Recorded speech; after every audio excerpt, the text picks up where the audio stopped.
Sophia also says that I'm more suited to be the successor and president of the Thompson Company than you are, so please hurry up and sign this. My brother presented me with the divorce papers that Sophia had already signed. It can't be helped now. Originally, I too had wanted to separate if possible. Though it turned out unexpectedly, I guess it's all right. That's how I felt. The very idea of someone like you marrying a CEO's daughter was a mistake. She is out of your league. Tough luck. As for alimony, I'll give you as much as you want, you poor thing. As he received the documents I had signed, my brother said that, "Why would you become the president of Thompson? The president is your younger brother, isn't he?" No, that's the old story. Sophia is divorcing James and remarrying me, so the new president will be me. That's where you're mistaken. The lawyer said this with a laugh, but my brother didn't seem to believe it at all. When my brother found out this was true, "My name is James, I'm 32 years old. I work at Thompson Corporation, a major trading company. I belong to the sales department. It's a large company, so there are many employees who graduated from top national universities or well-known universities abroad, but I joined Thompson as a general sales employee after finishing high school. The reason I didn't go to college is due to family circumstances. In my second year of high school, the company my father ran went bankrupt. Until then, we had lived a relatively affluent life, but due to a large amount of debt, we had to leave our house. My brother, Brandon, was in his fourth year of college with only half a year left until graduation, and he already had a job offer.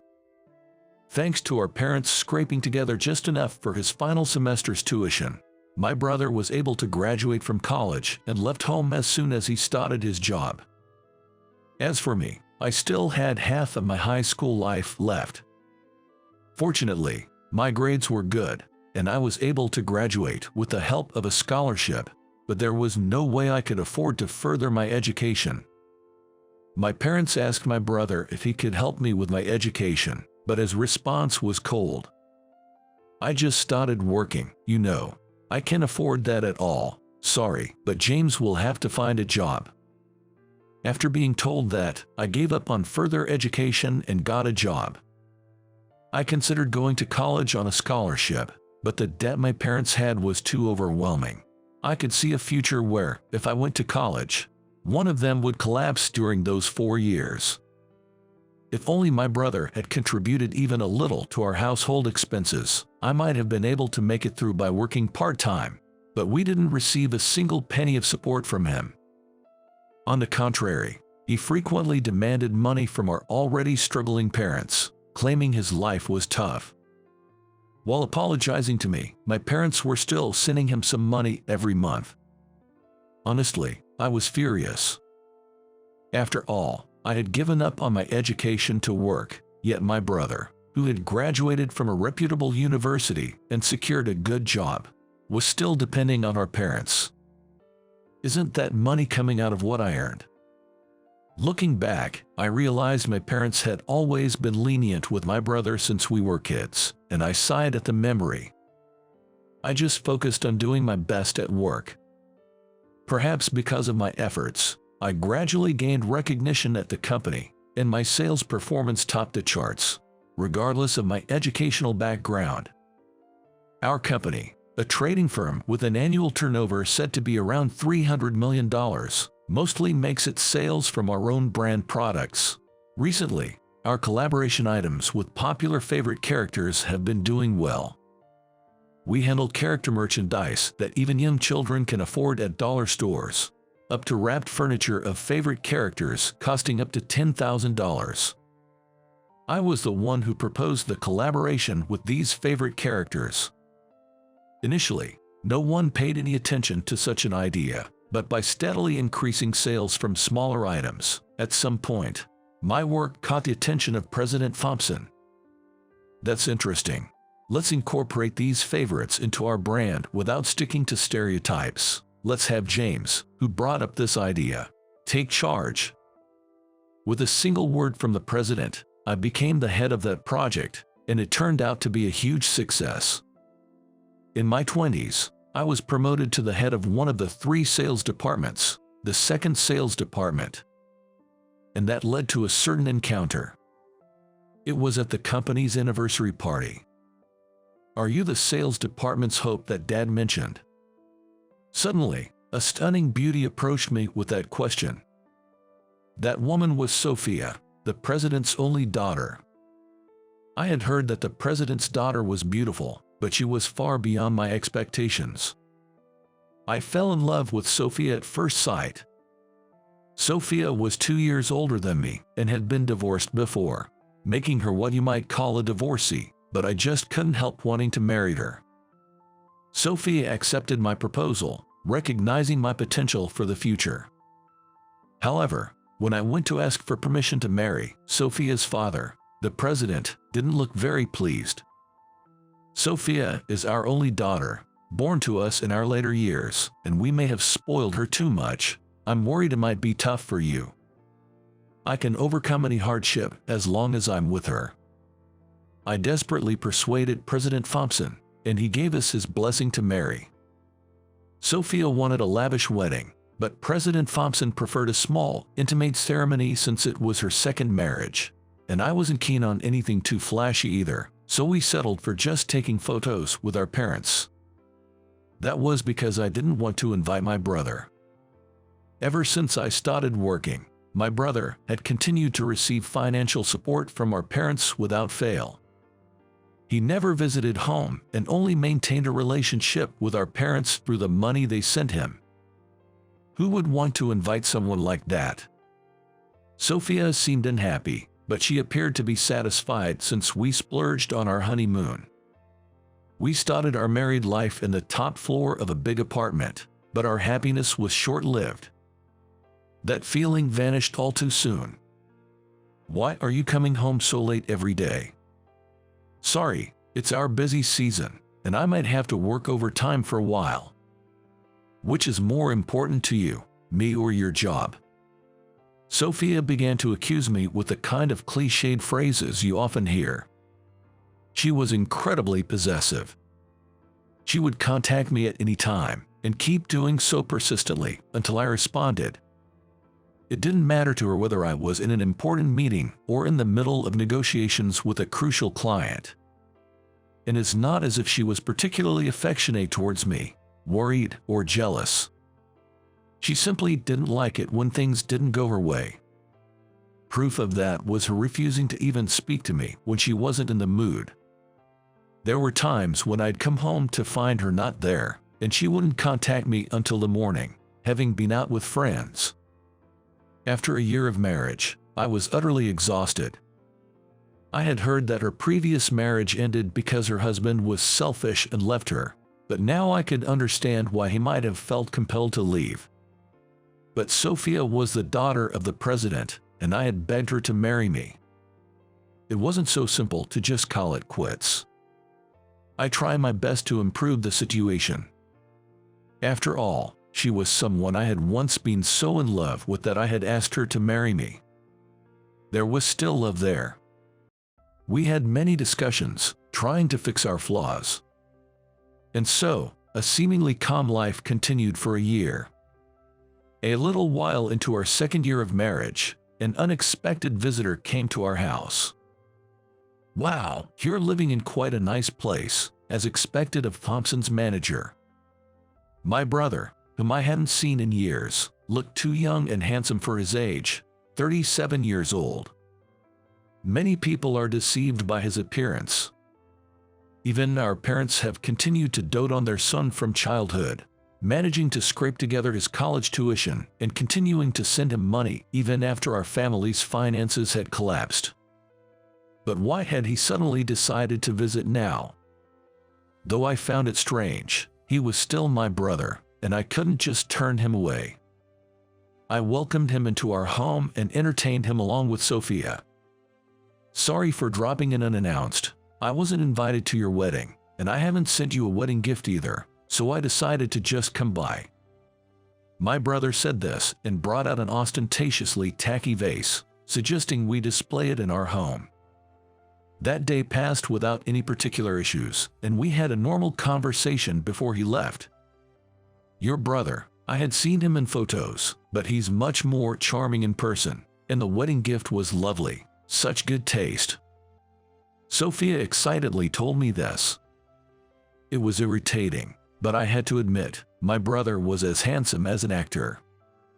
We might disagree on the vase, but Sophia likes flashy things like that. And from that day on, Sophia began to ask about my brother constantly. Just like a fan wanting to know everything about their favorite star, she kept asking various questions, but honestly, I don't know much about my brother. After all, we have a 5-year age gap and weren't that close. Despite being disappointed by my words, Sophia and I started having various conversations like a couple for the first time in a while. Even if the topic was about my brother, it felt like we had returned to the days before our marriage, and I felt a sense of happiness for the first time in a long while.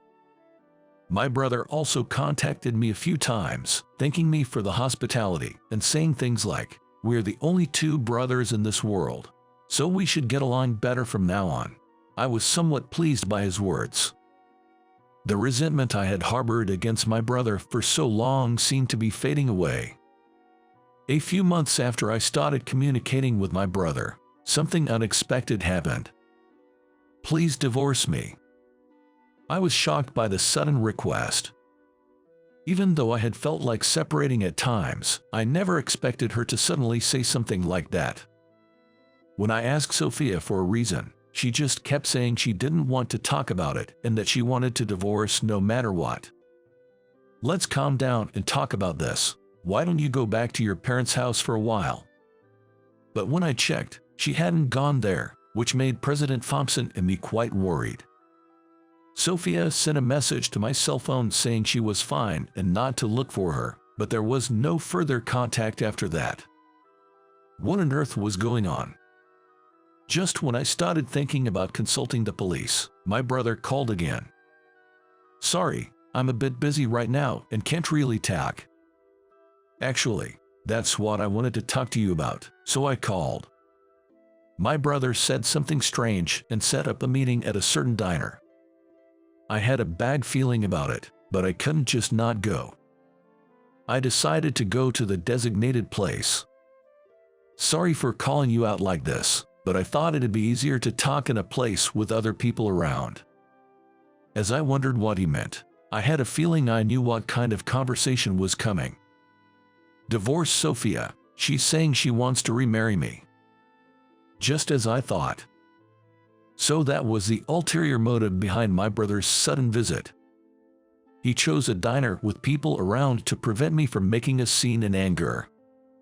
According to my brother, he secretly exchanged contact information with Sophia that time, and they had grown close since then.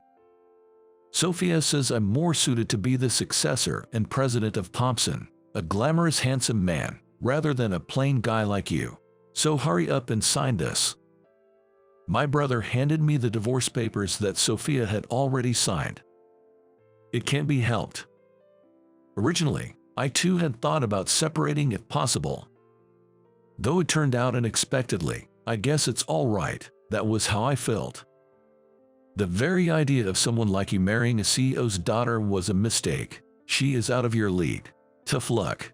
As for alimony, I'll give you as much as you want, you poor thing. As he received the documents I had signed, my brother said that. Hearing those words, I was suddenly reminded of everything my brother had done up until now, and I felt my blood boiling with anger. I had to give up on going to college because my brother wouldn't support me. After I gave up on further education and got a job, my brother depended on my salary to continue receiving financial support from our parents. No matter how much I helped our parents, their fondness for my brother never changed. As I stayed silent and looked down, my brother, misunderstanding my silence, continued with more words. "Do you know how jealous I was when I heard you married Thompson's executive daughter? You, who barely finished school, are too arrogant. You're overstepping your bounds." My brother continued with disdain. As much as I want, right? Yeah, since I'll be rolling in the $300 million fortune, I'll pay you as much alimony as you want, 1 million, 2 million, whatever. Sophia said the same thing. Understood. I'll have my lawyer contact you later. For now, take this with you. My brother, smirking, put the papers in his bag and headed for the door. Of course, I didn't see him out. As I reached for the door from the living room to the hallway, my brother had one more thing to say. Oh, right. I'll be taking this apartment too. What? Sophia told me this place isn't in your name. That means you won't have any right to live here once the divorce is finalized, he said. As he looked around the room affectionately, he added, I understand you're going through a lot, so I'll give you about a month. I'm quite generous, aren't I? And left the room, praising himself. Say whatever you want. You'll be the one crying later, I muttered to myself. Imagining my brother's smug face turning into one filled with tears made me smirk with satisfaction. Soon after, my divorce from Sophia was finalized. It's a shame. I thought you two might have made it work. President Thompson expressed his regret. I'm sorry, I apologized. No, I'm the one who should be apologizing. I'm truly sorry for raising a daughter like that. President Thompson apologized in this manner. No, it's my fault. If only I had connected more with Sophia, I reflected. Still, I wonder why your brother did such a thing. I explained my thoughts to President Thompson. Perhaps he couldn't stand the fact that someone he looked down upon, like me, had become a director at a top-tier company, and moreover, had married the daughter of a company president. Everything about it probably irked him. He must have been biding his time, waiting for the right moment. Though it would have been difficult right after the marriage, he seemed to be waiting for things to settle down a bit. He was confident in his good looks and thought that if he made a move, Sophia would surely fall for him. And his plan did succeed. I think he believes that Sophia's husband, the successor to Thompson, is the president himself. Well, he's free to think what he wants. The president and I exchanged a wry smile. I immediately hired an attorney, including a claim for damages. I began preparing for divorce proceedings. Both of them seemed willing to pay any amount, and it looked like they were ready to agree to any other conditions as well. I first contacted my brother. I told him that my lawyer would bring the documents, so I wanted him to come to the diner where we had talked before. Unlike you, I can have a gentlemanly conversation, so it could have been at the law firm or that apartment. My brother responded with a tone that could be taken as either confidence or sarcasm. It was hard to tell. Well, it's fine if we can have a gentlemanly conversation to the end, but just to be safe, I told him, and I could hear a triumphant laugh from the other end of the phone. Having conveyed what I needed to, I emphasized the importance of keeping to the scheduled date and time before hanging up. On the appointed day, my brother and Sophia arrived right on time.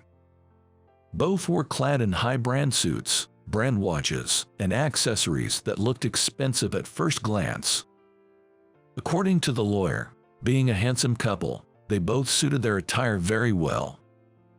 For the lawyer, who was just proceeding with his duties, it didn't matter what they wore. We first communicated the amount of compensation. So, Sophia is for $30,000, and I'm for $500,000. That's quite a difference. Despite saying he would pay any amount, my brother seemed to frown upon seeing the discrepancy. The lawyer explained the breakdown.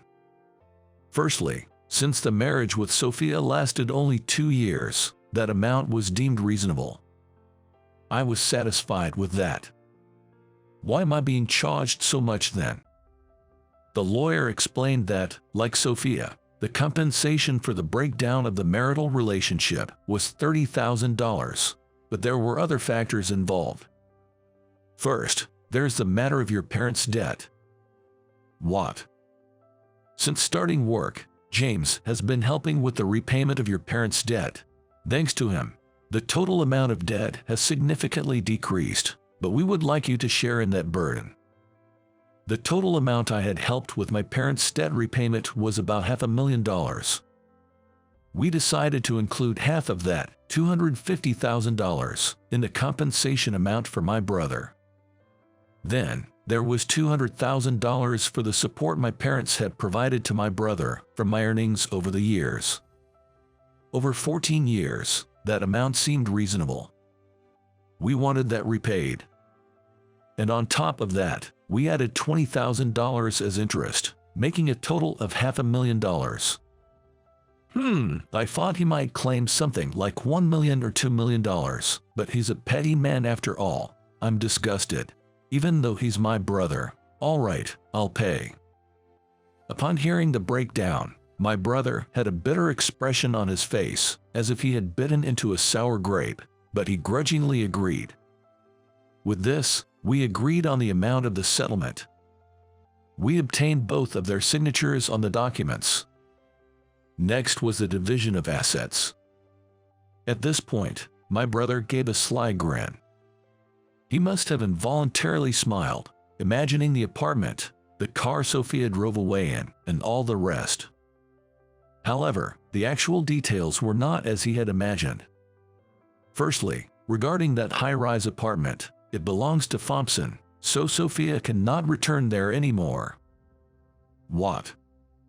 The lawyer explained that the apartment was provided as a company housing by President Thompson when Sophia and I started our married life. What's that all about? My brother nearly stood up in outrage but reconsidered due to the setting and sat back down.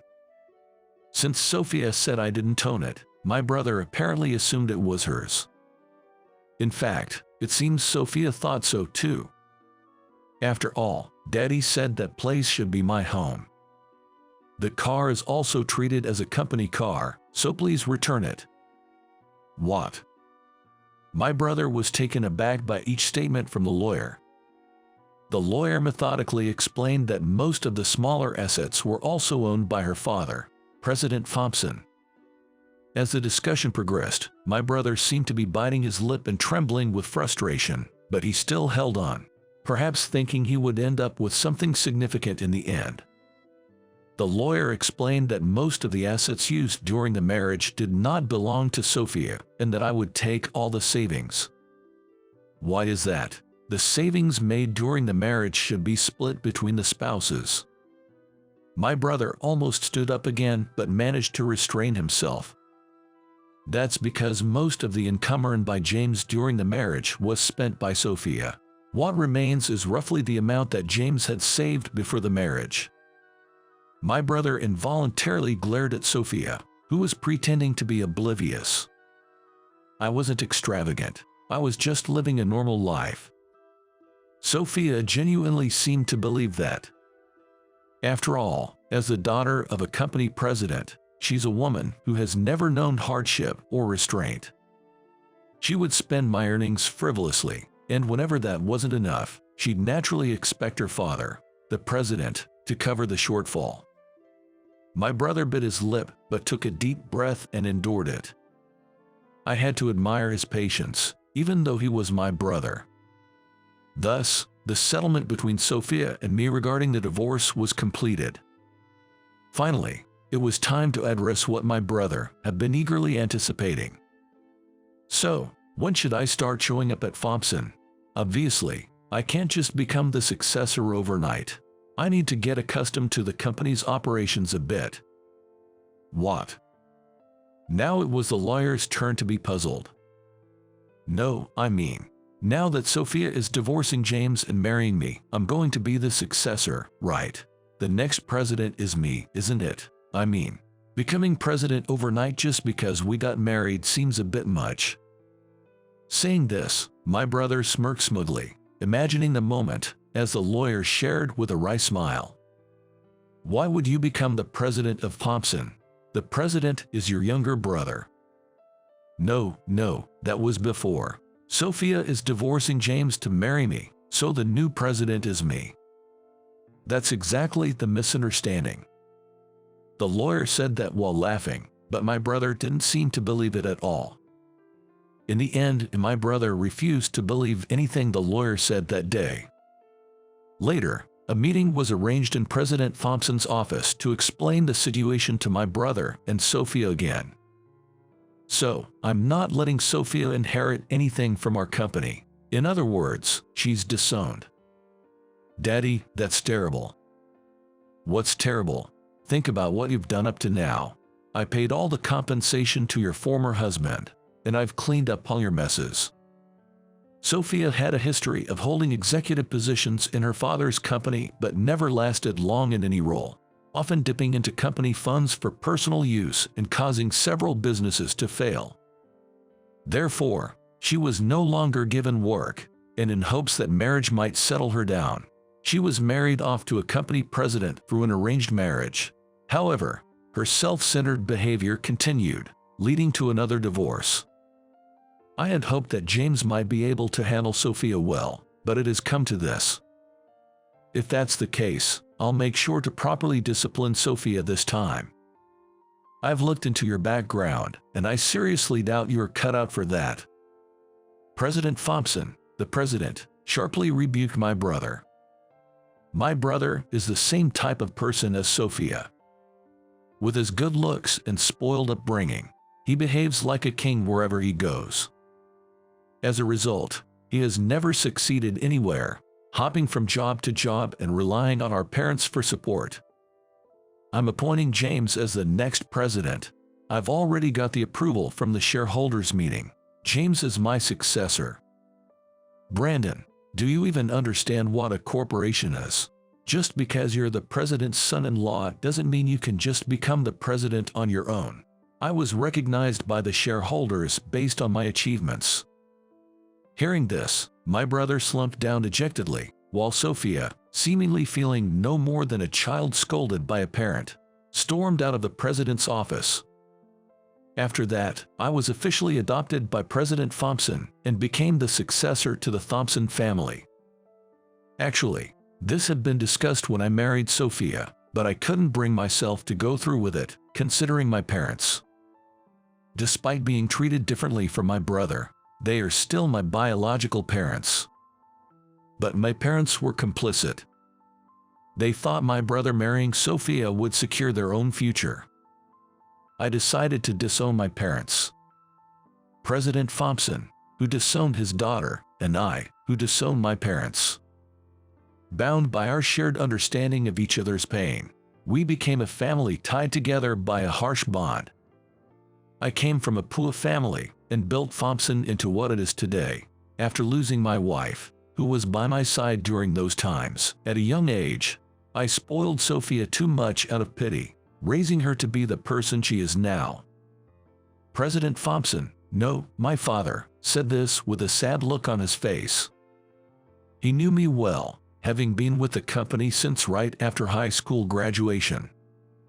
Because my biological father's company was like a subsidiary to Thompson. He was well aware of my parents. How they carelessly drove their company into the ground, caused trouble for their employees, and, without any remorse, only lamented their bad luck. And despite being raised by such parents, he had always been watching over me, working hard and honestly. That's why I thought you might be able to do something about Sophia, but I ended up putting you through a lot of hardship. I'm sorry. After being apologized to, I realized I had received the love from him that I never got from my biological parents. Even though we've disowned them, I believe neither I nor my father can completely abandon our blood relatives. But we also know too well that reaching out too easily is a mistake. If they ever truly reflect and wish to live honestly, we'll be there to support them from a distance. Though that day may never come, I want to keep hope alive. After that, my brother and Sophia apparently turned to my parents. I'm not sure if they've officially registered their marriage, but they seem to be getting by somehow as a family of 4. Now that their debts are cleared, they should be able to make it through somehow. I hope they can support each other and live honestly. Lying incompetence will surely get fired. Saying that, Senior Manager James abruptly hung up the phone. On the day of an important meeting, while I was on my way to work, a traffic accident occurred right in front of me, and I ended up being late to the office because I was helping with the rescue efforts. When I told James about it over the phone, he just laughed and said, "Don't lie to me." No matter how many times I insisted it was the truth, James refused to believe me and told me I was fired. After hanging up, I couldn't help but mutter to myself, "Lying incompetents get fired." Who's getting fired? At that moment, a group of men appeared. This was the beginning of my journey, overcoming numerous challenges and meeting heroes along the way. My name is Michael. I'm a young office worker in my third year at the company, having joined right after graduating from college. By the third year, you start to get assigned more significant tasks, and I was beginning to find real satisfaction in my work. Recently, I managed to buy my own car, and commuting in it has become a source of pride. Every time I look at my car, I can't help but grin, thinking about how my diligent savings paid off. Now, shopping trips and drives are my weekend highlights. I've been getting along well with my colleagues, and overall, I feel fulfilled. However, there's one problem in my otherwise content life. Every day, I endure harassment from James. From petty harassment like not giving me the documents distributed to everyone in the department or excluding me from the gifts James brings back from business trips, to more serious issues like him answering calls meant for me and saying, "Unfortunately, Michael isn't here right now." He tends to slack off a lot, right in front of me. Such actions have been seriously hindering my work, and I'm honestly fed up with it. Incidentally, this harassment from James isn't just within our department. It's targeted specifically at me across the entire company, and no other employee faces anything like this. Why me? I vented to my peer, Daniel. He reassured me, saying, "It's because you're excellent at what you do. Don't let it get to you." But honestly, the constant harassment was wearing me down. Despite the ongoing issues with James, my work days continued. So, I set off for work in my car as usual today. Since today was crucial, I left home earlier than usual and drove cautiously. I had prepared for the forecasted snow by fitting my car with snow chains the day before. I cherish my car and want to take good care of it. As I was driving smoothly, I noticed a car ahead of me. It was what you'd call a luxury foreign-made vehicle. I thought to myself, "Nice, I'd love to get a car like that next time. It looks comfortable to ride in and fun to drive." Just as I was daydreaming, the luxury car suddenly skidded. "What?"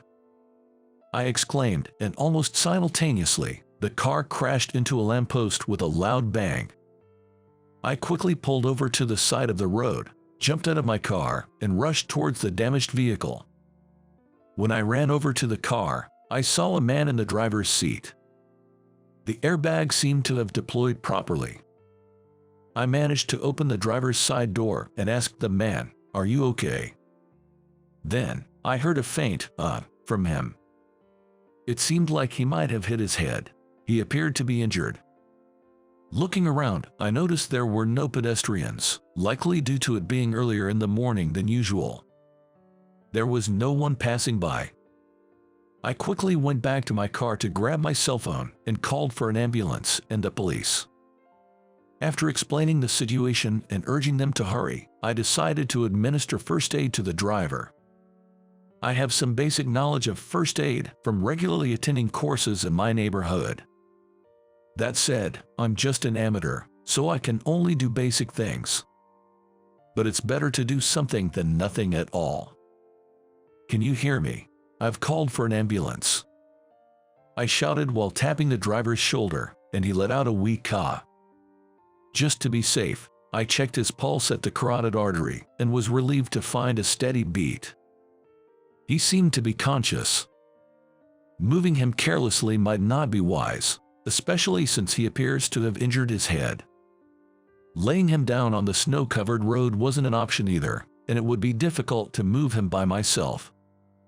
Thinking he should at least stay warm, I went back to my car to grab a blanket I had and covered the man in the driver's seat with it. That's when I noticed he seemed to have a small cut on his head from the glass. So, I decided to press my handkerchief against the wound. I remembered to be careful not to come into direct contact with his blood while doing so. Soon after, I heard the sound of sirens in the distance, and shortly thereafter, an ambulance and a police car arrived. The man was safely transferred from his car to the ambulance. One of the paramedics asked me, "Are you the one who called? Would you mind accompanying us to the hospital?" Concerned about the driver's condition, I readily agreed with it, of course, and boarded the ambulance. Upon arrival at the hospital, the driver was immediately treated. Though he had sustained serious injuries, I was relieved to hear his life was not in danger. My relief was short-lived. Soon after, a person in a police uniform approached me, saying, "You're the one who called, right? Can you explain what happened?" Leading to a questioning session. By the time everything was concluded, it was almost noon, with the sun fully risen. I had left home early for today, and then I realized I hadn't contacted my office at all. Oh no, today of all days, I need to call them, my phone. I searched my pockets only to find my phone was missing. Why, I definitely had it this morning when I made the emergency call. I racked my brain and remembered leaving it in my car when I went to get the blanket. And my car was still parked on the side at the accident site. The hospital wasn't too far from the accident scene. I decided to hurry back to the site. Actually, there was a reason I left home earlier than usual today. It was the day of an important meeting at the company. A new project had started a few weeks ago, and I was one of its members. Incidentally, James was also a part of the team.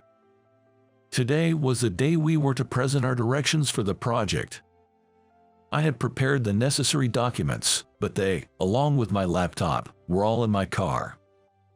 Although I had saved the same files on my office computer, I had found a mistake in them, which I intended to correct early this morning at the office. I regretted leaving everything behind. And now my phone was in the car too. I should have worn my smartwatch that syncs with my phone. That way, I wouldn't have missed any notifications. With these thoughts, I finally made it back to the scene. My car was still parked on the side. I was relieved it hadn't been towed. I had locked it, so I quickly unlocked it to find my phone and work bag still there, untouched. Relieved that nothing was stolen, I was shocked the moment I saw my phone.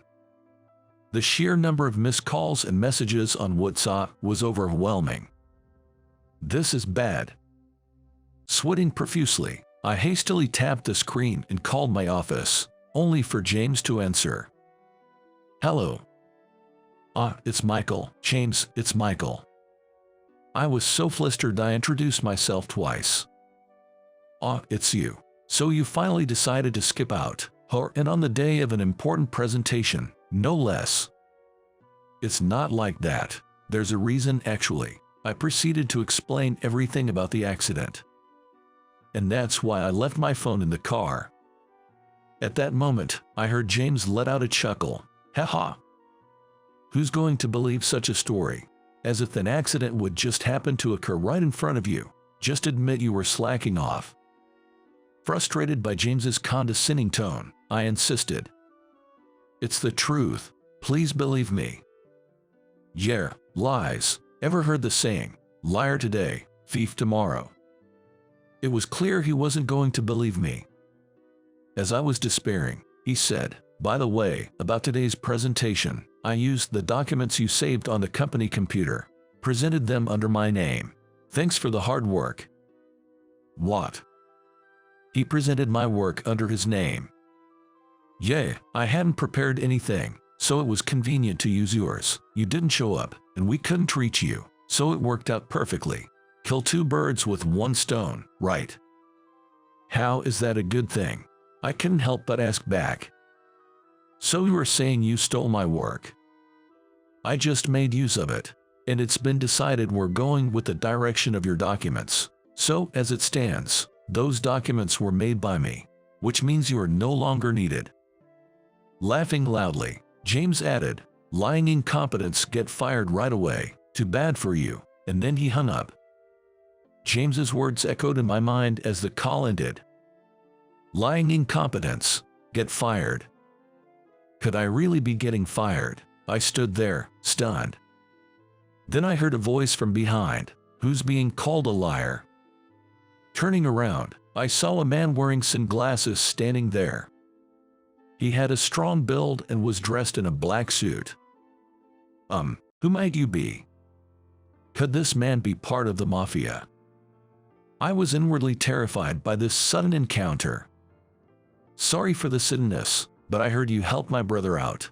Need a hand," he said with a sly grin. "Brother?" As I stood there puzzled, 4 more men appeared behind him. Among them, one stood out, a gray-haired man wearing a suit with a distinctive pattern, radiating an aura far different from the other 3. I realized I needed to explain why I missed today's meeting and headed to the company. Upon arriving at the company and heading to a certain location, I unexpectedly ran into James along the way. Seeing me, James said, "What are you doing here? Didn't I tell you you're fired?" So I retorted, "It's not yet certain whether I'm fired." I'll say it again. I was late because I was helping with an accident and went to the hospital, then explained everything to the police. It wasn't intentional. James just laughed again. Like I said, you could come up with a better lie. Nobody is going to believe you. I even submitted your resignation for you. HR should be processing it by now. Seeing James's smirking face, I realized it was pointless to argue with him. I decided to give up on talking to him. "James, that's enough." After saying just that, I continued towards my destination. I heard from behind, "Hey, HR isn't that way," but it didn't matter to me since I wasn't heading to HR. I reached my destination and knocked on the door. "Come in," I heard from inside, and opened the door. "I apologize for the long wait. Thank you for your patience," I said to the people inside. "No problem at all," was the reply. There sat Mr. Anderson, the company president, the man in the distinctive suit I had seen before, and 2 well-built men in black suits. Then James followed me in, saying, "Michael, HR isn't that way." As I wondered why he thought I was going to HR, Mr. Anderson said calmly, "James, I was about to call you too. Come in with Michael." "Mr. Anderson, why is Michael in the president's office?" James was surprised, but Mr. Anderson ignored him. "Come on in," he urged, and James and I entered. Mr. Anderson then said, "Michael, I've been hearing about you. You helped Ryan, didn't you?" "Ryan's someone I've known since he was young. When Alex told me Ryan had an accident, I was quite shocked," Mr. Anderson continued. Then the man laughed heartily, "But that's my boy, surviving an accident, and it's all thanks to you, Michael." Seeing James clueless at my side, I decided to fill him in. "James, this man is Alex, the boss of the White Tiger family." As I said this, James stepped back. The White Tiger family. The White Tiger family is a well-known mafia in this region. This man is the boss of the mafia. He's the one who saved my son this morning, a lifesaver for my son's life. I heard about it from Alex. Michael, your response was admirable. No, it was nothing. I just happened to have the knowledge. Besides, it's a driver's duty to help the injured, I said, feeling somewhat embarrassed. Alex then said, "You've been saying that all along. I think you should be more proud. Not many people can stay calm in such a situation. I've seen similar things in the past." "Alex, maybe save those old stories for another time. They might be a bit too much for the younger folks," Mr. Anderson said with a wry smile.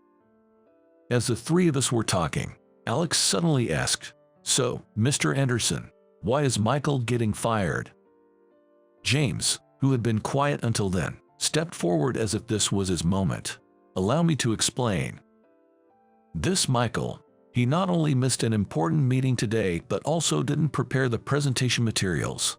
It's only natural for someone like that to be fired, don't you think? He started. Moreover, he's always disrespectful to his bosses and acts arrogantly just because he can do a little work. Mr. Anderson might not know much about Michael, but he's the reason for the poor relationships at work. James ran it all at once. The room fell silent at his outburst. James had a smug look as if he had made his point. There's a limit to making things up. I don't recall ever behaving like that. What is he talking about? Is James introducing himself? As I was thinking this, Mr. Anderson said, James, was that an introduction about yourself?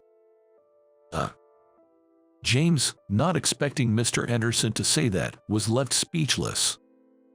I almost burst out laughing, realizing Mr. Anderson shared my thoughts. Actually, James has been a frequent topic at the compliance committee meetings. We've received reports of him harassing a male employee, causing disruptions to work, and there have been complaints about his inappropriate behavior towards female employees, disturbing the workplace harmony. Mr. Anderson continued. It's completely unfounded. But we've received written complaints, and there was an incident where you didn't pass a call for Michael in front of him. There's witness testimony, and we even have videos. Videos. Given the severity of the issue, someone from your department submitted them. I was appalled when I saw them, Mr. Anderson said. I was shown the video later, and it was perfectly captured, likely by my colleague Daniel from the same department. Of course, I thanked Daniel profusely. Good peers are invaluable. James, chagrined at being called out by Mr. Anderson, could only grunt in frustration. Seizing the moment, I decided to mention what James had said over the phone earlier. By the way, the presentation James gave today was actually prepared by me. He himself said he used it. James, taken aback, glared at me and yelled, "Don't spout nonsense. You have no proof." True, I didn't record that moment, but I do have proof that I prepared those documents. Proof? Yes, the proof is on my laptop here. It contains the PowerPoint for the presentation content. Isn't it strange for James to claim he made it when it's on my laptop? That's because you stole it from me. That's not true. How could that be? I retorted immediately. However, that's weak evidence, Alex said, and Mr. Anderson nodded in agreement. James gave me a look as if to say, see. Right, but actually, there was a mistake in the documents I made. A mistake. I took my laptop out of my bag, turned it on, and opened the PowerPoint presentation. Then, I showed the part where the mistake was made. I accidentally wrote James's position incorrectly on slide 17. Surely, you wouldn't make such a mistake about your own position, right? What? The slide read, under the direction of James, the department head. Besides, you wouldn't write about yourself in such a manner. I did it because it was for an internal presentation. Haha, imagine writing that about yourself. Alex laughed, and James's face turned beet red. I noticed the mistake yesterday and was planning to correct it. Surely, James didn't present it with that mistake. No, I did present it. It was Mr. Anderson who spoke. I was at that meeting today, and in the middle of James's presentation, he referred to himself as department head. He laughed it off as a minor mistake, and everyone laughed along. I see. That was something Michael had created. That makes sense. Realizing there was no escape, James's complexion grew increasingly pale. Mr. Anderson, James told me that liars get fired. Am I going to be fired? Mr. Anderson shook his head and said, there's no reason to fire you. If anyone is to be fired, it would be James. The man who offered his help, saying, need a hand, turned out to be a soldier of a White Tiger family. The person involved in the accident was Ryan, the son of the boss of the White Tiger family. When the family was notified of the accident and rushed to the hospital, they were told someone helped him, and they found me at the accident scene based on that information. When they approached me, I found myself asking, "I'm being thought of as a liar. Could you please tell James that I'm not lying?" Looking back, I realize it might not have made much sense to ask that. Alex then said, "Is that all you need? There must be more. You saved my son's life. Anything you need, money or otherwise." "The most important thing to me right now is that," I exclaimed. "I like your spirit. Whether I'm a manager, department head, or president, I'll speak on your behalf. Let's go to your company," he declared. By responding with a yes, it was decided that Alex and his entire group would accompany me to my company. When asked which company I worked for and showed my business card, Alex exclaimed, "That's Bob's company." Bob is the name of our president, Mr. Anderson. Are you familiar with him? "Yay, an old friend of mine. This will be quick. I'll talk to him," and with that, Alex immediately called Mr. Anderson.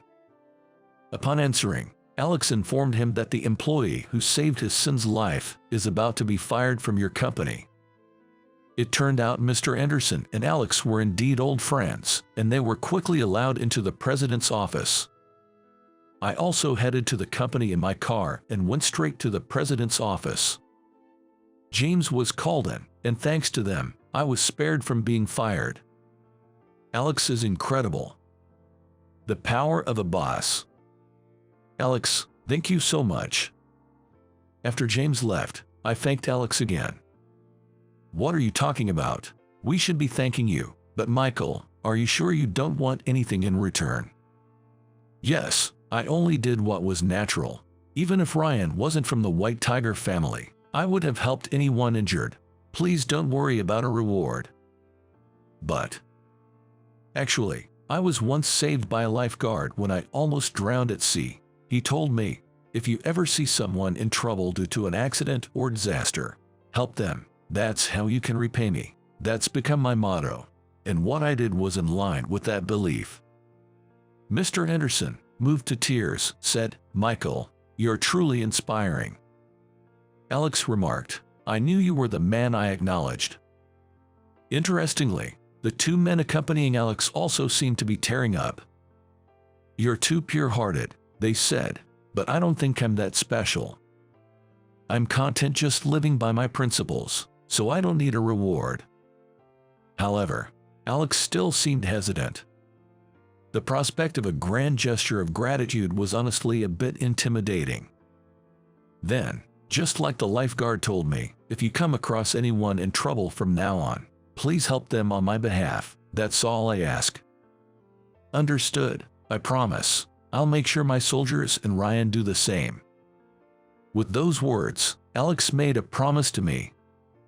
"James was jealous because you're competent and well-liked." Daniel from HR informed me. James had inexplicably submitted my resignation, leaving everyone puzzled. What surprised me the most was that James actually submitted my resignation letter. It seems James had been bad-mouthing me to Mr. Anderson and the department heads, scheming to get me fired by claiming such an employee was not needed. Ultimately, his plan backfired, and instead, he was reprimanded by Mr. Anderson for his unacceptable behavior towards subordinates and was also in trouble with other bosses. Despite James pleading not to be fired due to his past actions and the maliciousness of his behavior, it was decided that he was the one who would be let go from the company. With James gone, the office became a more pleasant place for everyone he had troubled, including me. A month after James's departure, I was thriving at work, free from his harassment. Ryan, Alex's son, was discharged from the hospital 2 weeks after the accident and has since returned to his normal life. Mr. Anderson and I were invited to Ryan's recovery celebration, where the White Tiger family treated us to a generous feast. Since then, I started meeting regularly with Alex and his crew, feeling like I had made friends who were older than me. I even began going out for drinks occasionally with Mr. Anderson. One day, Our area experienced continuous snowfall, leading to a significant accumulation. It's rare for our region to get much snow, but this year, a severe cold wave caused unprecedented snowfall. The road in front of our company experienced a massive traffic jam due to the snow, with many vehicles stuck. The snow kept falling around our company, piling up more and more. I thought it would be good if we could at least clear the snow around our company when Mr. Anderson appeared with a large shovel. Mr. Anderson. Hey, Michael, work's not going anywhere with this snow, so I thought I might as well clear it, he said. I'll help too. I grabbed a shovel from inside and started clearing snow around the company.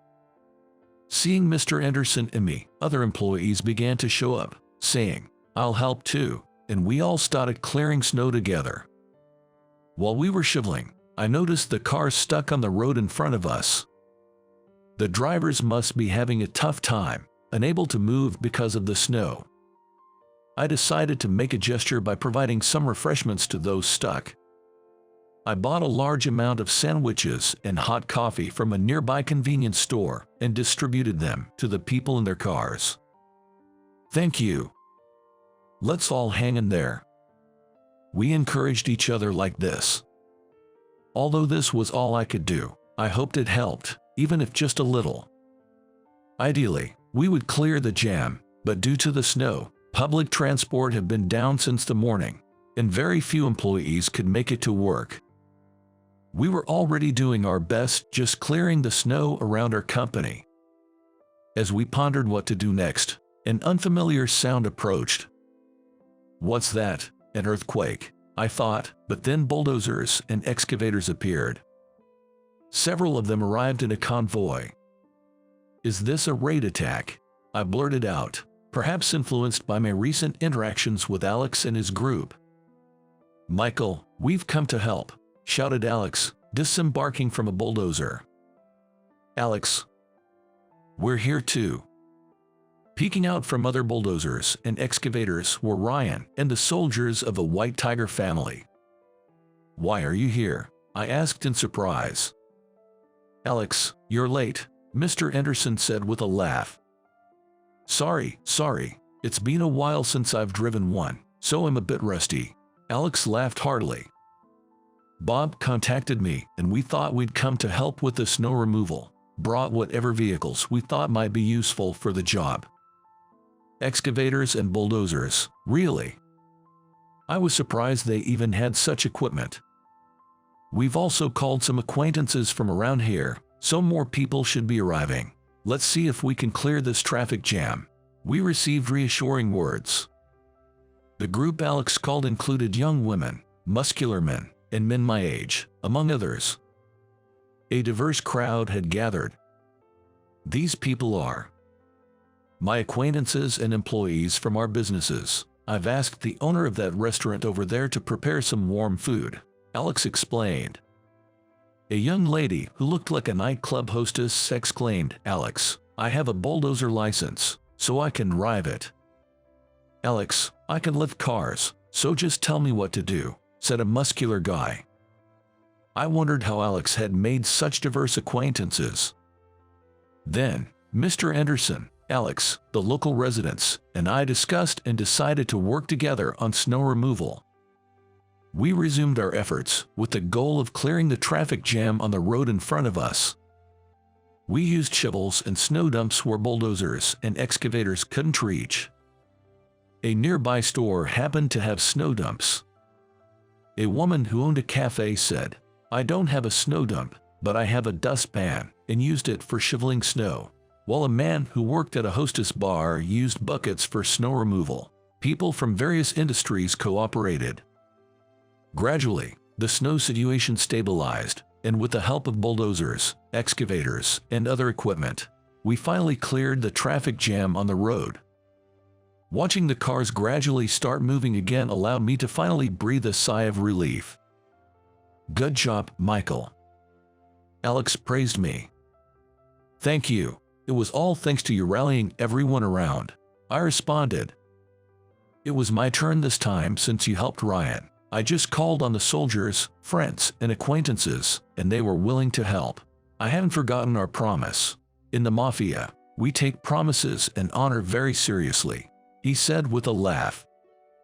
Life in the area soon returned to normal. Later, a driver who had been stuck during the traffic jam made a special trip to our company to say, "You all were like heroes with the food and assistance you provided that day." Hearing that was incredibly gratifying. But the heroes weren't just us. The White Tiger family, Alex, and the people he gathered were also heroes. After the traffic jam was cleared, the people Alex had gathered seemed to have vanished without a trace. They must have returned to their daily lives. Even though they were strangers to me, the fact remains that we all cooperated. The people from the White Tiger family were the same. We're mafia, so we can't exactly be in the limelight. Let's just say you guys did the rescuing, I was told. So, the people stuck in the traffic jam probably think we were the only ones who helped. But that's not the case. There were many other heroes there too. I'll never forget that. After that snowy day, I had no further contact with Alex and his group. Alex said it wouldn't be good for a young man with a future to be known for being close to the mafia like us. It's best if we end our association here. Indeed, me being close to mafia members might not sit well with society. But parting ways with people I had grown close to felt quite sad. Alex and Mr. Anderson were old friends, but they hadn't met in years for that reason. "I'm going to miss you," I admitted honestly. "Yeah, I will too, but this is the line we draw," Alex replied with a sad smile. The fun times I had with Alex, Ryan, and everyone from the White Tiger family are unforgettable. Ryan then told me, "Michael, anyone who helps someone in trouble can be their hero. Meeting you made me realize that, now, be someone's hero is our motto in the White Tiger family." I never imagined that a simple act of helping someone could lead to so much gratitude and so many new connections. Take care, Michael. You too. Take care. With that, I parted ways with the White Tiger family. Since then, my involvement with the people of the White Tiger family has ceased. Though I no longer meet them, I'm sure they are all doing well. I am well aware that they were the heroes on that snowy day. Afterward, I was promoted and given the position of assistant manager. Apparently, it's the first time someone my age has held this position within the company. Based on your character and work performance, we want you to keep up the good work. Mr. Anderson personally encouraged me, which motivated me to work even harder. If someone is in trouble and I can help, I will. I want to continue to be able to do such natural acts of kindness. I vow to live up to the coolness of those people from that day and to become someone's hero again. My name is John Griffin. I'm a 31-year-old office worker. I have a brother who is 7 years older than me. My parents were always busy, so it was my brother, Michael, who really cared about me. Since Michael was much older than me, he always treated me as if I were precious to him, putting me first. But he wasn't just indulgent. He was also the kind of person who reprimands me when necessary. As a result, I've become quite the brother's boy. Even from my perspective as his younger brother, Michael was an exceptional person. He always had top grades and was incredibly athletic. When he taught me, he was always clear and easy to understand. Michael, you are truly amazing. John, you're pretty amazing too. You catch on quickly and have a high comprehension ability, so you remember everything in no time. Eager to live up to my admirable brother's expectations, I've been striving hard every day. As a result, I managed to land a job at my current company. By the way, it's not that I have a bad relationship with our parents. I think it's pretty typical. And the one who has always supported me is my childhood friend, Ashley. John, your calm nature is one of your strengths. Really? Do you think so? Yes, I do, and that's what I love about you. She's always been quick to notice whenever I was troubled or lacked confidence about myself, and she would say that to encourage me. Ashley has always been by my side as a childhood friend. Now, she's by my side as my wife. And now, Ashley is carrying our cherished child, and I am building a happy family together. I think the atmosphere at the company where I work is very good. Everyone is friendly and supportive, helping each other out. Whenever I have some free time, I actively offer my help. I'm truly glad to be working at this company. Instead of chatting, get back to work. Except for just one person. The moment department manager, Elizabeth, appears, the warm and friendly atmosphere turns tense. She was recently transferred to our department due to a personal change. I graduated from a prestigious university, you know. You lowly folks should just follow my orders. Elizabeth seems quite proud of her academic background, bringing it up at every opportunity. It appears she's been asking everybody about their educational background. In doing so, she seems to have concluded that she is the most highly educated among us. I'm more concerned about work performance than academic credentials, so I wish she would focus on her work instead of boasting about her educational background. What university did you graduate from? And then, she asked me about my educational background. It was a busy period, and I was already finding her troublesome. I didn't graduate the university in the States, anyway. What? Are you just a high school graduate? No way. Being a high school graduate these days means you're incompetent, aren't you? I tried to brush her off and get back to work quickly, but Elizabeth just assumed I was a high school graduate and started mocking me. I don't usually mind such things. People have different opinions, after all.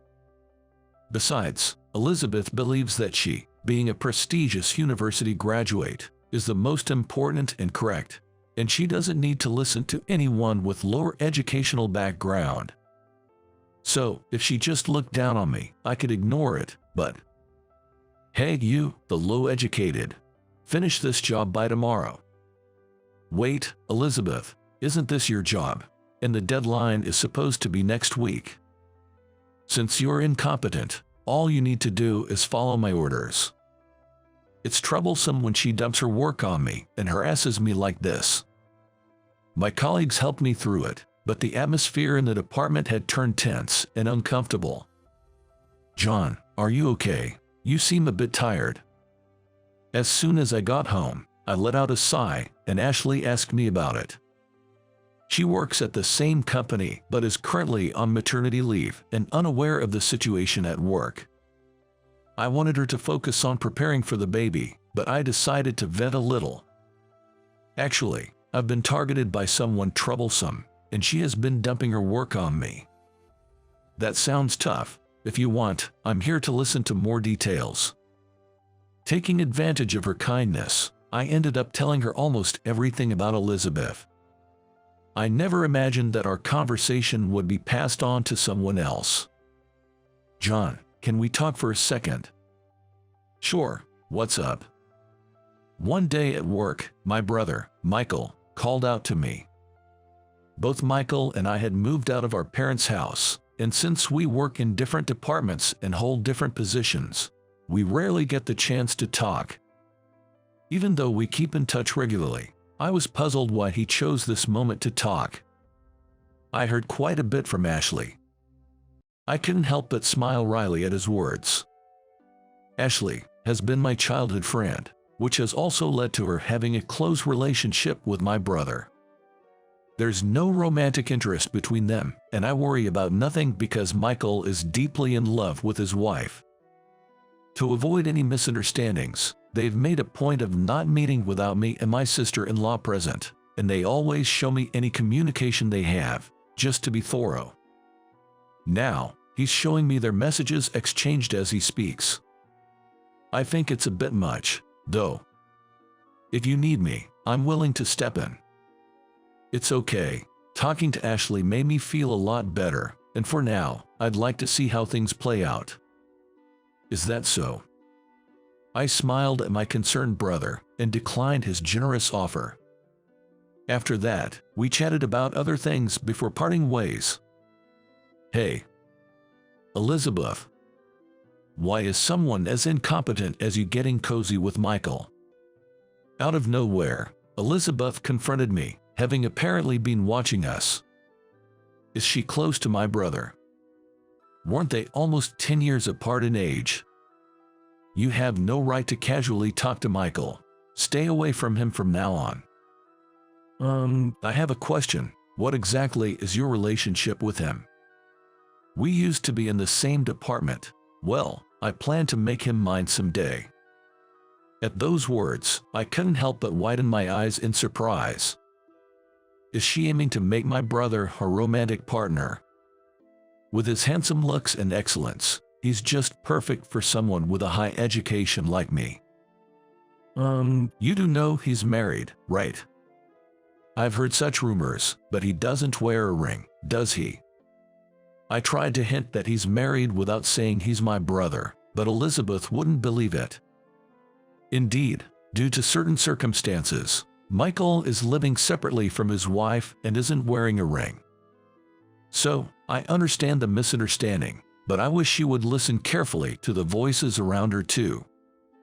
Even when I tried to stop her there, she wouldn't listen, saying, "What would someone as incompetent as you know about him? Just stay away from him. You, the low-educated incompetent," refusing to hear anything else. Even if I said I was his brother, she probably wouldn't believe me, and even if she did, she'd likely say, "Then help me." After Elizabeth left, I found myself holding my head in dismay. Since then, I've been spending my days under Elizabeth's glaring watch. Moreover, her harassment intensified, leaving me wondering what to do. The current CEO is retiring, and a new CEO will be taking over. Consequently, the inauguration party is being organized. I'm attending the party too. I was among the first to receive an invitation. She seems to be over the moon, boasting about it. Basically, all employees were invited. Everyone knew it, but they kept quiet because speaking up would only cause trouble. You're jealous, aren't you? Yes, sure, I responded. Elizabeth smirked at my response. This gave me a bad feeling.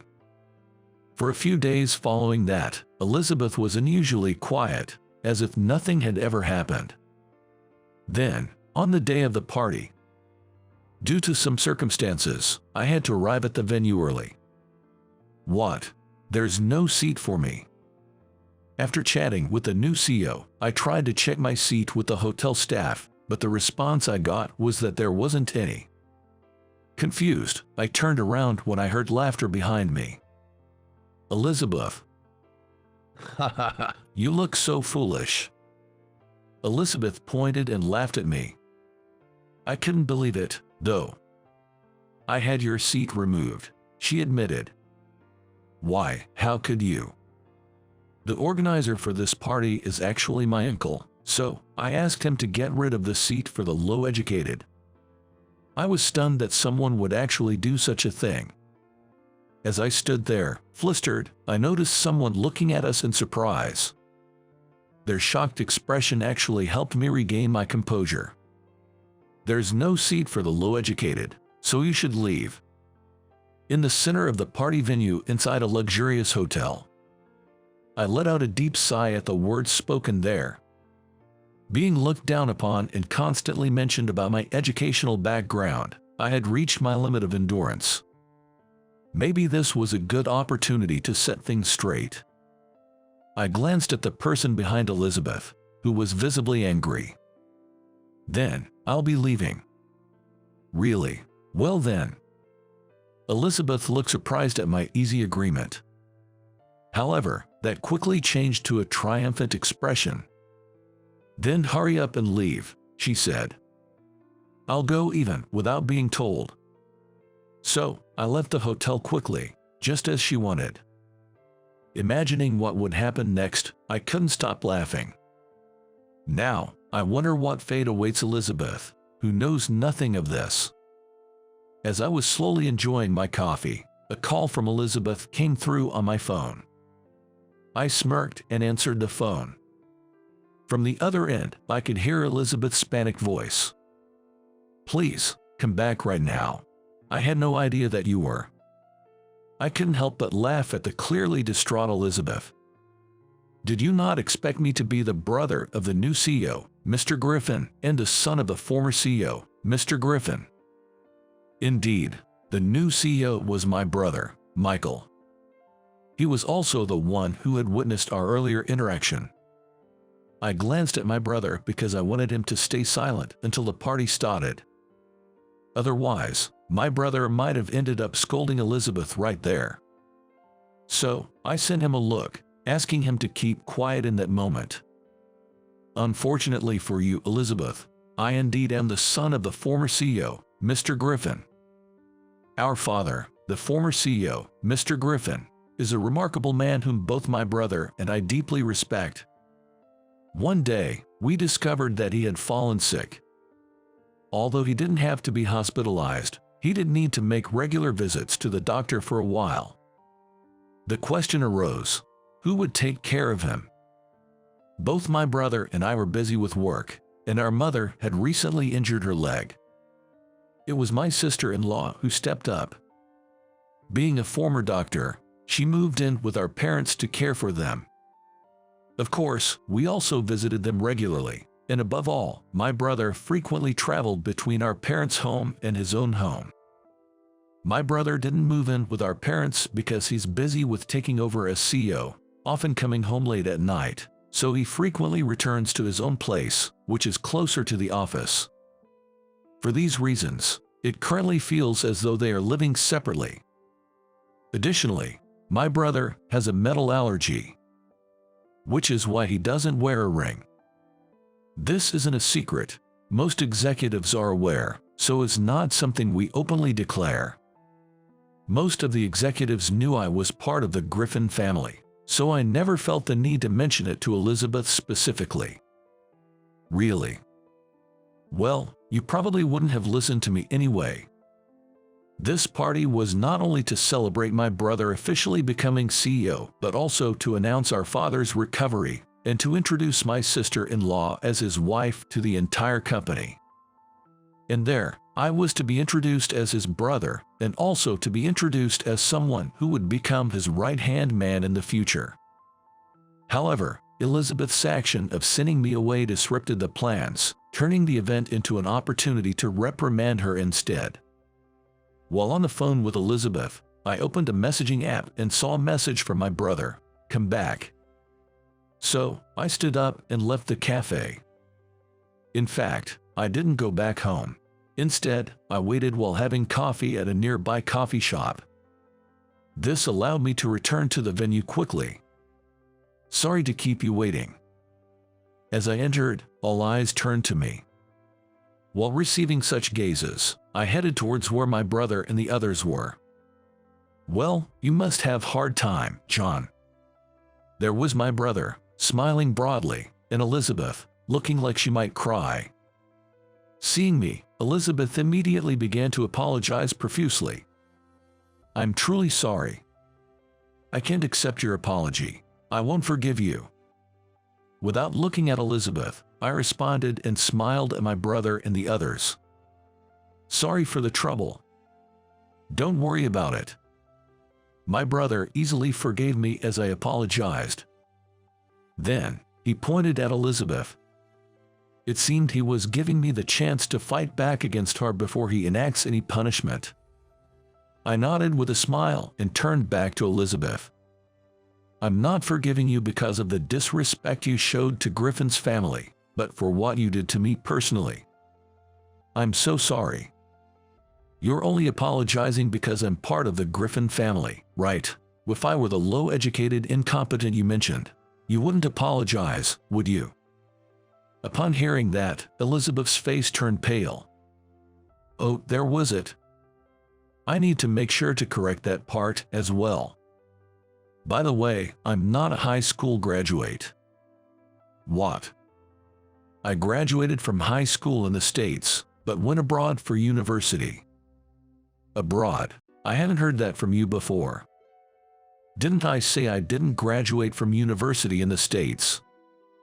Elizabeth's eyes widened at my words. I'm not as exceptional as my brother, but I'm fairly accomplished in my own right.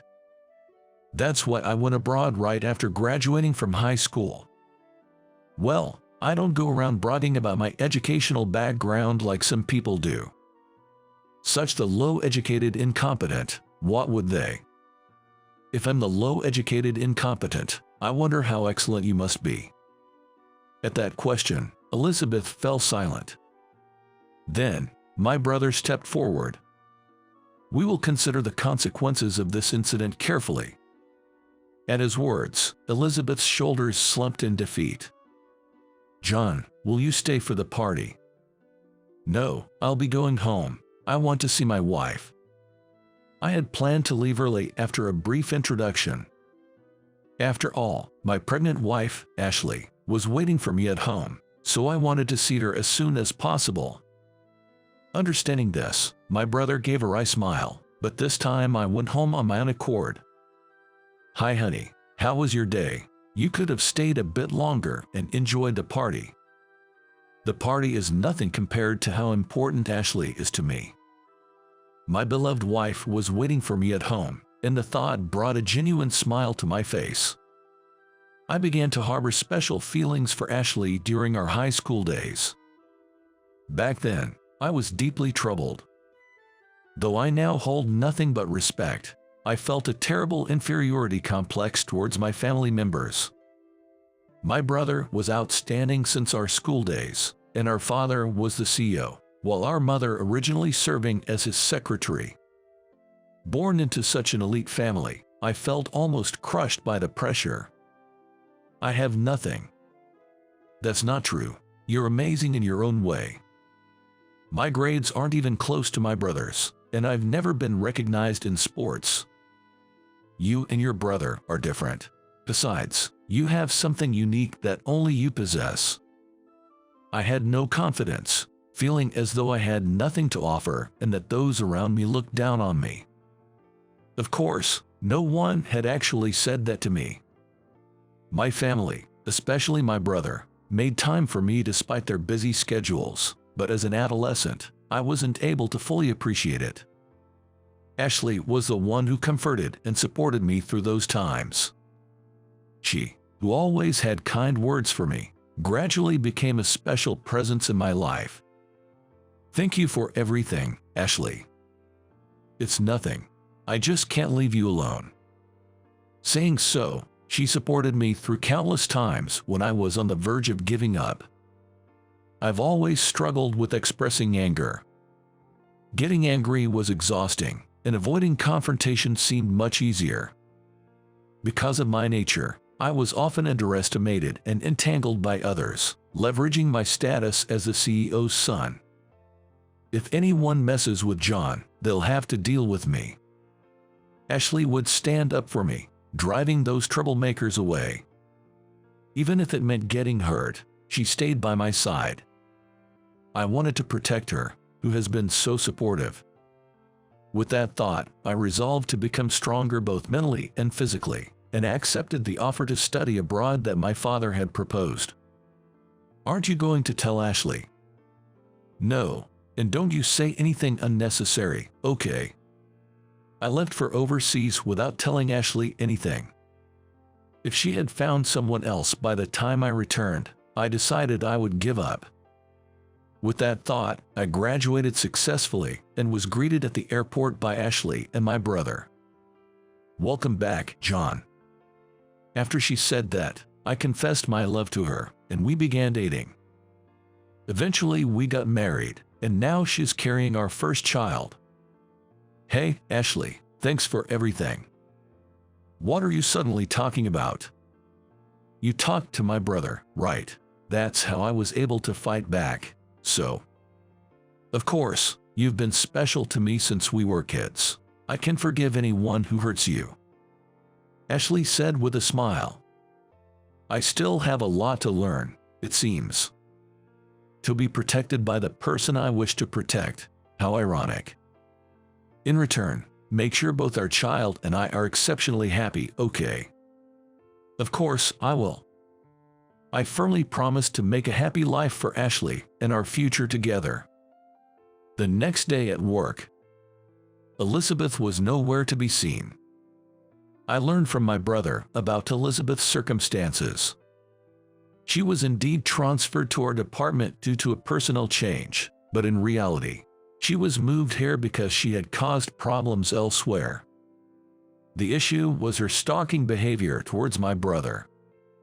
It came to light through reports from my brother and others around him, and under normal circumstances, termination would have been considered. But unfortunately, my father's illness was discovered around the same time. Due to the sudden need to undertake the handover process, the matter was overlooked, and in the meantime, Max, the executive vice president, and her uncle, covered it up.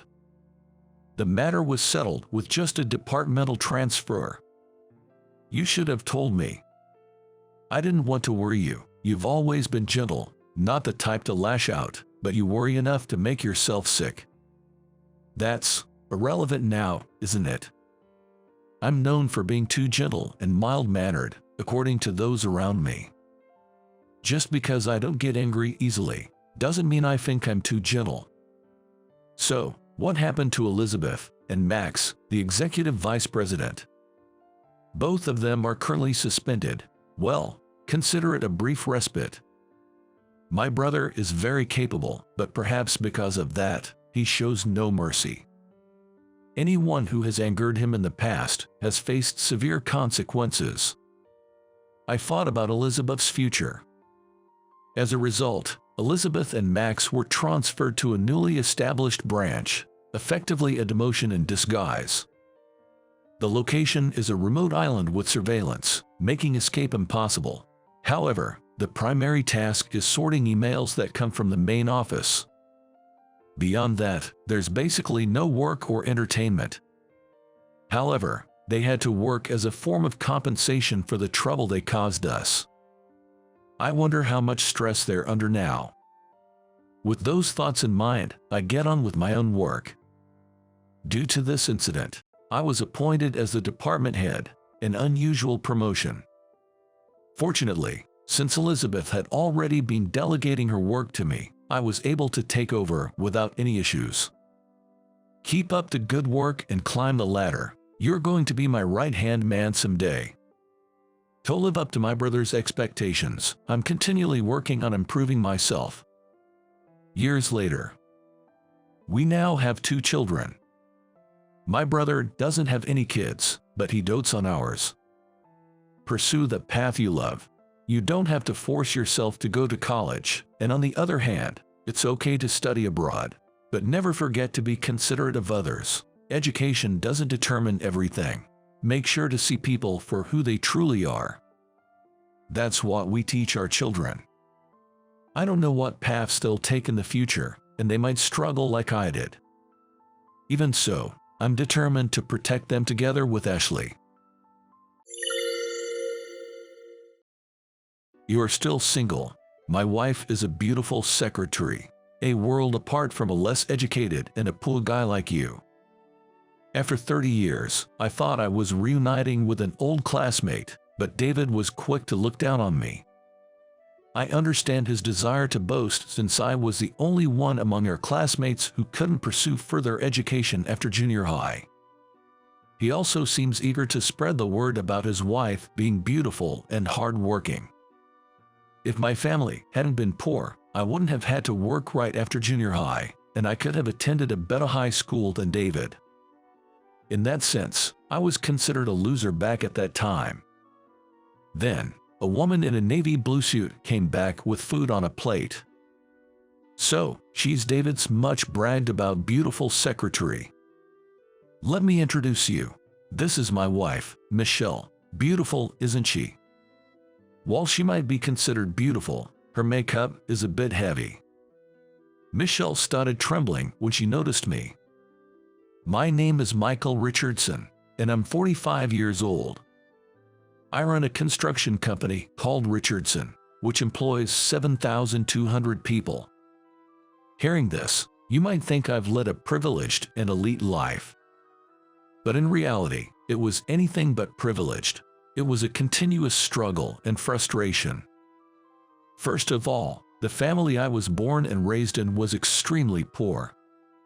Soon after I was born, my father disappeared, and my mother was left to raise me on her own.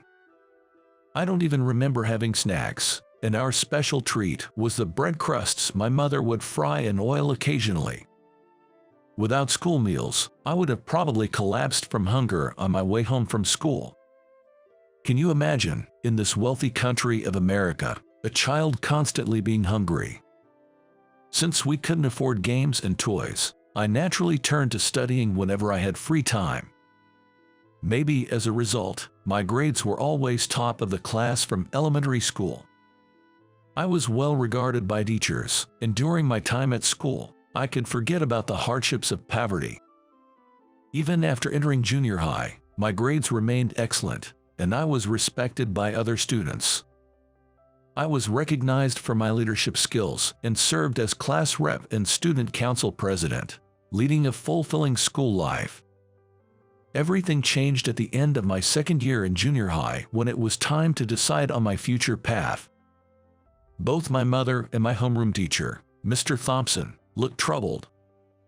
Despite having the academic ability to easily get into the best high school in the state, my family's poverty meant I couldn't pursue further education. My mother, with tears in her eyes, pleaded with Mr. Thompson. "Isn't there anything we can do? He loves studying and his grades are excellent. It's too cruel to deprive him of the opportunity to study just because he was born into a poor family." Mr. Richardson, the owner of a construction company I know, actively takes in students who are struggling to afford their education. How about working for his company? He can work while getting his high school diploma through correspondence courses. After hearing Mr. Thompson's suggestion, my mother pondered for a while. "Construction, I've heard it's a tough world. It might be impossible to study leisurely. I'm afraid it might be too difficult to continue studying amidst the daily business." It all depends on Michael's effort. It certainly requires perseverance and hard work, but it's not impossible. Mr. Richardson is a man of integrity with a passionate spirit. Why not trust him? Thanks to Mr. Thompson's encouragement, I ended up working at the construction company Richardson. The others all advanced to high school. I was definitively on the losing side at that point. And there was one guy smirking at my life's journey. It was David, who had always been my academic rival since elementary school. David's mother was incredibly passionate about education, spending almost all his time studying except during Christmas holidays. During elementary school, I was also quite interested in playing around, so I wasn't always scoring perfect marks, and David was often ranked first in our grade. However, things started to change in junior high. I still had hopes for the future and began to aspire to go to college and continue my education. Once I started studying seriously, I quickly surpassed David, and throughout junior high, I never relinquished my position as the top student in our grade. We even aimed for the same high school, the one with the highest academic standards in the state. "So, you're aiming for the same high school as me, but do you have the money to attend and finish all 3 years?" He hit a sore spot, and I was left speechless. This matter has always been buried deep in my heart. There was no point in telling my mother, as it would only make her sad, and mentioning it to other adults would bring nothing more than sympathy. While everyone else took high school life for granted, it was an unattainable future that seemed all too bright for me. The only selfish request I made during this time was, since I won't be progressing to higher education, at least let me take the entrance exams. That year, I achieved the top scores among those who took the exams, which somehow made it easier for me to accept my situation. After graduating from junior high, David went on to further his education, while I started working at Richardson. The construction industry is dominated by men and is a place where loud voices can be heard everywhere. Mr. Richardson, the president of Richardson, personally trained me on site, even though I was still clueless about many things. In the beginning, I stayed in a room at Mr. Richardson's house, where I could sleep and wake up. I managed to secure time for studying at night and worked hard on my assignments with all my might. It was around this time that Mrs. Richardson was pregnant, and they soon welcomed a new member to their family. A lovely girl named Sarah was born. Sarah became very attached to me, and whenever I was away from home for work, she would cry loudly and look for me. "Sarah really likes you, Michael. She won't stop crying even when held by her father, but as soon as you hold her, she smiles." As I gained experience working with other carpenters on site, it became apparent that I was better suited for office work, like calculations and designing, so I started focusing on administrative tasks. I quickly learned how to work with computers and became an invaluable member of the team. Eventually, I graduated from a correspondence high school. For me, this felt like a closure, so I decided against pursuing college. By the time I was in my 30s, I was entrusted with significant responsibilities in managing the company. Having someone in management who knows the field can significantly change how work is done. It became easier to incorporate feedback from the field, and the management could give more detailed instructions. The company's performance soared, the number of employees increased, and the company grew significantly. What was once a medium-sized construction company had now become a major corporation. By that time, Sarah had turned 18 and was growing into a beautiful young woman, which was a joy to witness. Our relationship remained close, and Sarah began to harbor feelings of love for me. Gradually, my feelings evolved from a reliable big brother to someone who would protect Sarah at all costs. One day, Mr. Richardson took me to a high-end restaurant and presented me with a surprising proposal. "Michael, do you have a girlfriend or someone you love?" "No, not really. I enjoy my work." "Then, would you consider marrying Sarah? She insists on marrying you, and I'd rather have her with someone I trust like you than an unknown person." As I stood there bewildered, the sliding door at the back opened and Sarah, dressed in a beautiful dress, came in. Finally grasping the situation, I straightened up and greeted her. Even though we both knew how we felt about each other, I still wanted to make a formal proposal. "Mr. Richardson, please allow me to marry Sarah. I promise to make her happy." Sarah shed tears and whispered, "Thank you." And so, I married Sarah and took the Richardson name. I was prepared for some to be envious, but almost all of the employees accepted us warmly. Perhaps having someone to protect changes a man. Lately, Michael seems to have gained a certain dignity. Maybe it's because of his extensive experience since joining the workforce. It makes us feel safe to follow his lead, they said. I'm happy that Sarah relies on me, and I feel our deep love every day. Thus, 30 years have passed since I entered the workforce, and I've turned 45. At this significant milestone, I became the second president of the company.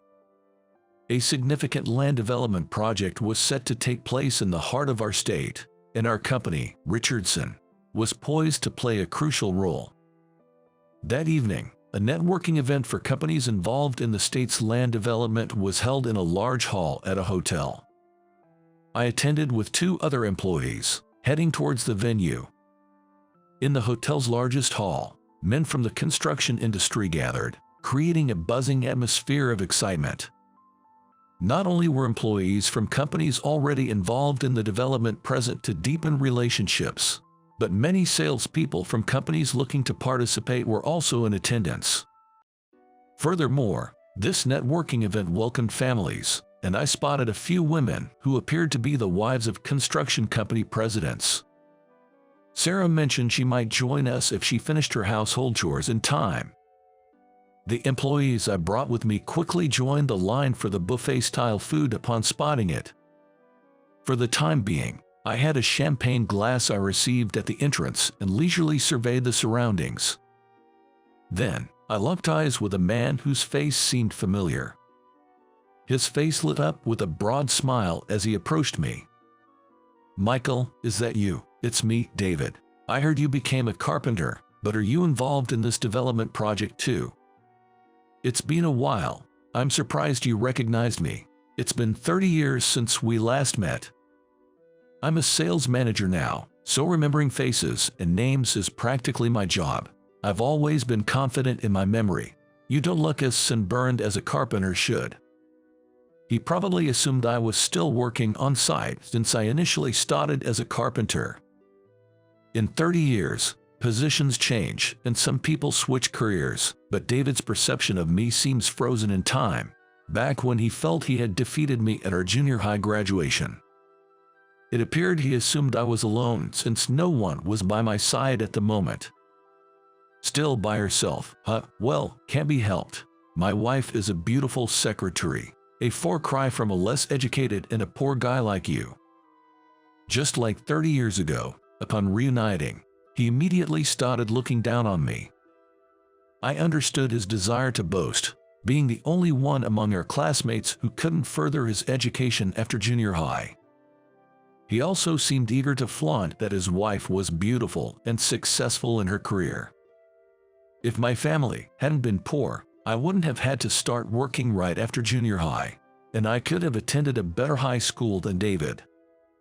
In that sense, I was considered a loser back at that time. At that moment, a woman in a navy blue suit came back with food on her plate. "So, she's David's much bragged about beautiful secretary." Her attire was modest, likely due to her role as a secretary, which probably didn't allow her for much flamboyance. "Let me introduce you. This is my wife, Michelle. Beautiful, isn't she?" I glanced at Michelle and smiled. She might be considered beautiful, but I always thought her makeup was a bit heavy. Michelle began to tremble when she noticed me. "Thank you for the other day. It must have been tough for you afterward."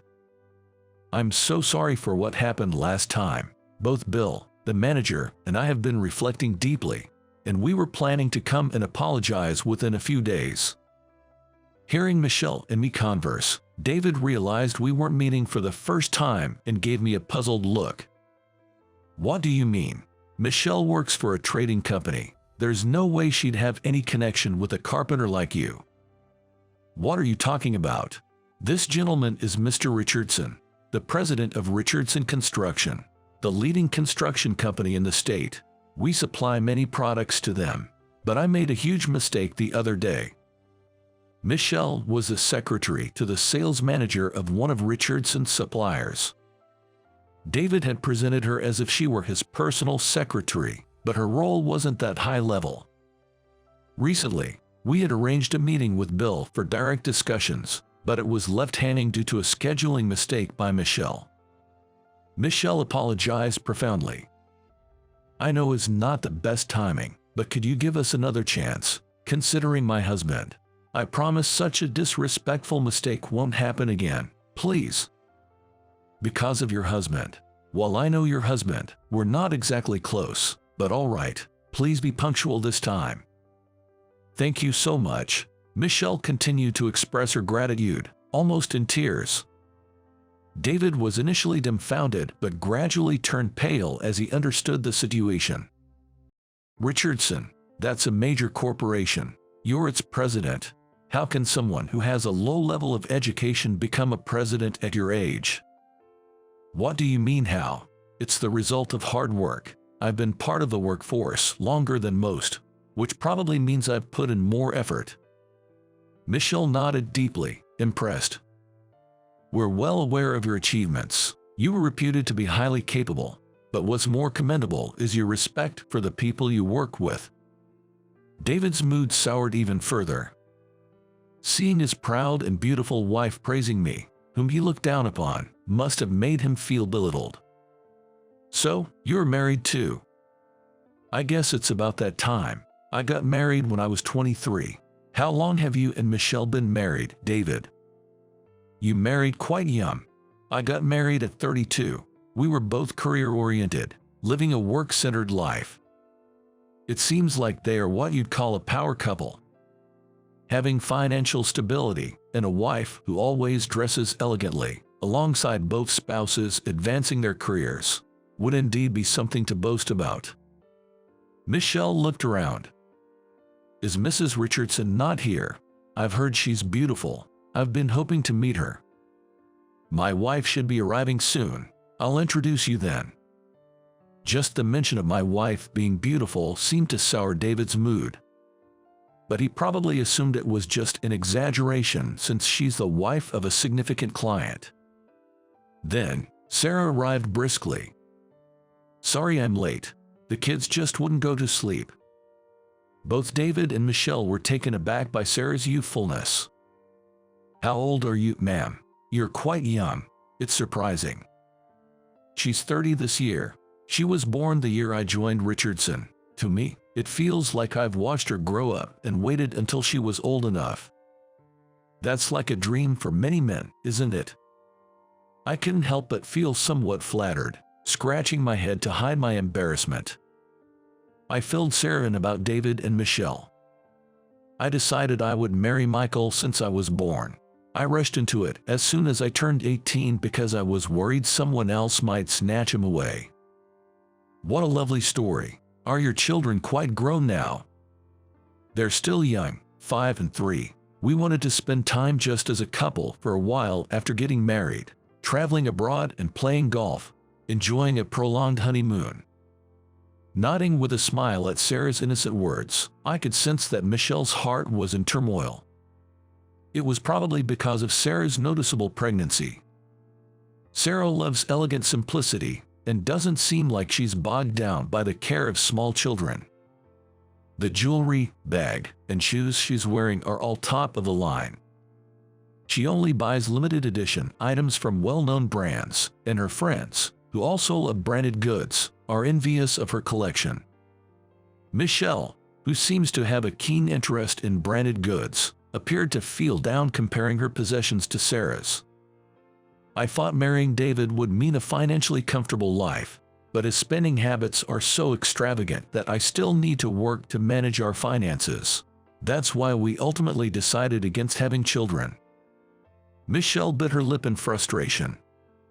Seeing Sarah tenderly caress her belly must be painful if Michelle had to give up having children for her career. Men can be a father even at an advanced age, but it's not the same for women. David, who had been listening to the women's conversation, seemed displeased. There's no point in talking about it now. Besides, you're just as bad with money. Normally, when both spouses work, they contribute equally to the household, but you keep splurging on your bikes, leaving me to foot the bills. So much for your beautiful secretary. You buy all those unnecessary designer bags and clothes. You don't need more than one, but you buy a new one every time a new collection comes out. As the argument between the couple escalated, Sarah excused herself to get some food, leaving the scene. I finished my champagne, pondering the life David had led. He went from the top high school to a prestigious university, landed a prime job in sales, and married a beautiful woman. Without children, he must have more disposable income than most. He probably enjoyed boasting about his life and having others envy him. But now, reuniting with me, he finds the person he looked down upon as living a far happier life. This mindset would only lead to disappointment when comparing himself to someone even more successful. I consider myself happy, but not by comparing my life to David's. Happiness isn't about feeling superior to others. I'm not the wealthiest person in the world, and my job has its share of difficulties. It's absurd to feel down when comparing oneself to the world's wealthiest. Since I'm at this networking event, I'm looking forward to new acquaintances. I started to distance myself from David. Just then, David grabbed my sleeve, stopping me. Hey, Michael, could we discuss potential business with your company? We've been focusing on expanding in Asia but face some setbacks. We're thinking of shifting our focus to this state's development projects. I see. You've been looking overseas and missed the boat here. That's a significant oversight. We studied together during our middle school days. Now that we're adults, let's work together again. It was a ludicrous suggestion. I couldn't fathom how he arrived at that conclusion. To this day, I still remember David's scornful words asking, "Do you even have the money to attend high school for 3 years?" With me out of the picture, David must have enjoyed a significant sense of superiority. If I hadn't been there, David would have been the top student. I think there's no point in getting involved with me now, and I'm not exactly overflowing with philanthropy. Frankly, David's presence is nothing but a nuisance. Sorry, but I'm going to have to decline. I don't see our relationship being cordial. David was left speechless, exclaiming, "What?" It seems he never expected to be turned down. Come on, Michael. Don't say that. Honestly, my sales performance hasn't been great lately, and I might be demoted if it continues.